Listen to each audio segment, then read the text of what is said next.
नमस्कार। बहुत ही सुंदर सा प्यारा सा तिलक के गाना लेके आ गए बनी जा। बहुत ही पुराना गाना है। एक बार पहले भी हमने गए रही, एक बार फिर से सुनाओ तनी जा। रो लोग के डिमांड पे लाइव में गए रही था। बहुत लोग के डिमांड रहे कि गाना पूरा गाई जा, सुना रहे बन जा, बताई जा। तिलक चढ़े वाला बड़ुए आ कोई गाय वाला नहीं खेता, हमने के वीडियो चला देव जा।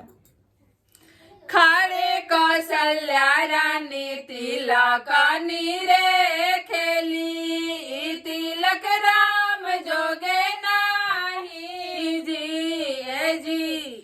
तिलक राम जोगे नाही जी। खाड़े कौशल्या रानी तिलक रे खेली, तिलक राम जोगे नाही जी, तिलक राम जोगे नाही जी।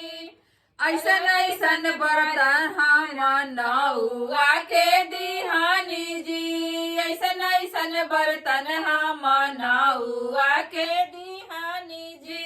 बबुआ के नोह के टुंगाई जी, बबुआ के नोह के टुंगाई जी। खाड़े कौशल्या रानी तिलक रे खेली, तिलक राम जोगे नाही जी, तिलक राम जोगे नाही जी।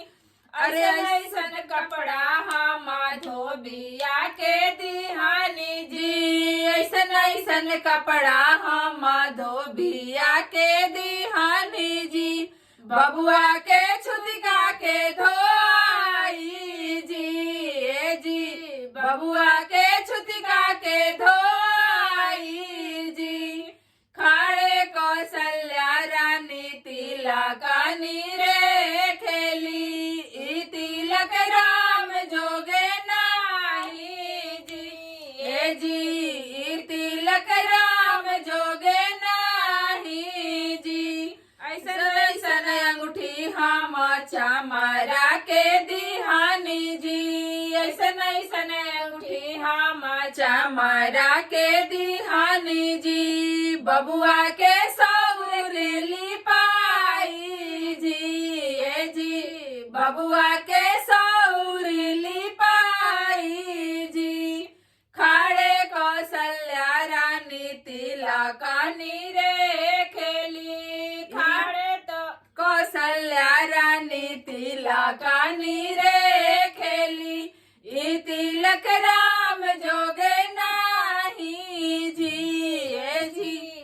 तिलक राम जोगे नाही जी।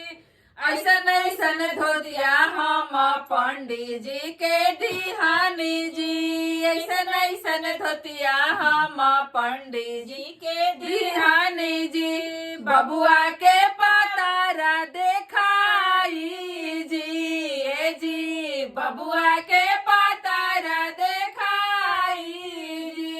खाड़े कौशल्या रानी तिलक रे खेली, तिलक राम जोगे नाही जी,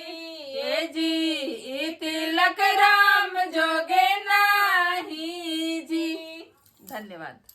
तब इंतजार का चीज के बड़ुए बढ़िया लागल गीत तो जाई जा। पहली बार देखनी जा तो हमने के सब्सक्राइब के बटन दबा दी जा और हमने के वीडियो को लाइक कर दी जा। धन्यवाद।